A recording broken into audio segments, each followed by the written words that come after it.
Hello everyone, আসসালামু আলাইকুম। Welcome back to my channel. আশা করছি যে যেখানে আছেন সবাই খুব ভালো আছেন। আজকে আমি আপনাদের জন্য নিয়ে এসেছি খুব মজাদার একটি রেসিপি। এই রেসিপিটি বরিশালের এক আন্টির কাছ থেকে আমি শিখেছি। এই রেসিপিটি ওনারা সব সময় খায়, অন্তত বর্ষাকালে বেশি খায় এই রেসিপিটি।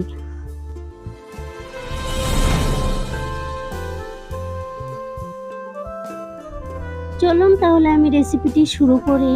এখানে আমি 200 গ্রামের মতো পোলাও চাল নিয়ে নিয়েছি। চালগুলোকে এখন আমি ভালো করে ধুয়ে নিচ্ছি। পোলাও চাল না থাকলে আতপ চাল বা আলা চাল দিয়েও এটা হয়। তারপরে আমি যতক্ষণ না পরিষ্কার পানি বেরোবে ততক্ষণ পোলাও চালগুলো ধুয়ে 10 মিনিট থেকে 15 মিনিটের জন্য ভিজিয়ে রেখেছিলাম। দেখুন আমার পোলাও চালগুলো ভেজানো হয়ে গেছে। তারপরে এই চালগুলোকে আমি পাটায় বেটে নেব। এই রেসিপিটিকে বরিশালে মানুষ মলিদা নামে চিনে, কিন্তু আমরা এই রেসিপিটা চিনি না।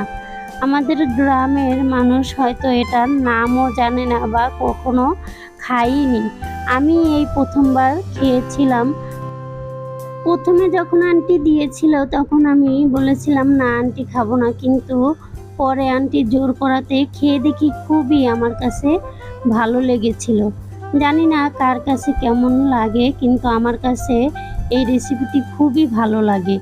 নারকেল আর আদা দিয়ে এই রেসিপিটি খেতে আমার অসাধারণ লাগে, আর পোলাও চালের ফ্লেভারে। তারপরে আমি এক টুকরো আদা নিয়ে নিয়েছি। আদাটাকেও আমি ভালো করে বেটে নিচ্ছি। আদাটা বাটা হয়ে গেলে আমি আদাটাও একটি বাটিতে তুলে নিচ্ছি।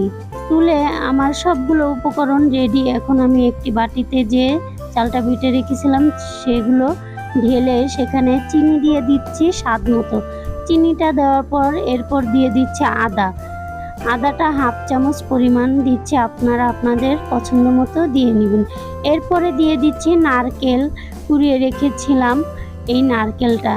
এখানে যেই উপকরণগুলো আমি দিয়েছি সবগুলো উপকরণই খুব প্রয়োজন, সবগুলোই লাগবে, কোনোটাই বাদ দেওয়া যাবে না। তারপরে আমি পানি দিয়ে এখন ভালো করে মিশিয়ে নিচ্ছি। আপনারা কেউ চাইলে কম বেশি করে নিতে পারেন।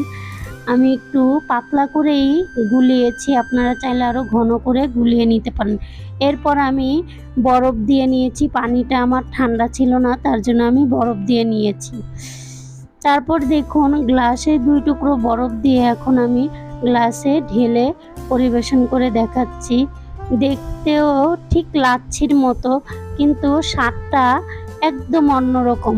আদার ফ্লেভারে, নারকেলের ফ্লেভারে এবং পোলাও চালের ফ্লেভারে খুবই ভালো লাগে এই রেসিপিটি। অবশ্যই আপনারা বাসায় ট্রাই করবেন রেসিপিটি। আমার এই রেসিপিটি যদি ভালো লাগে অবশ্যই কমেন্ট বক্সে কমেন্ট করে জানাবেন। আল্লাহ হাফেজ।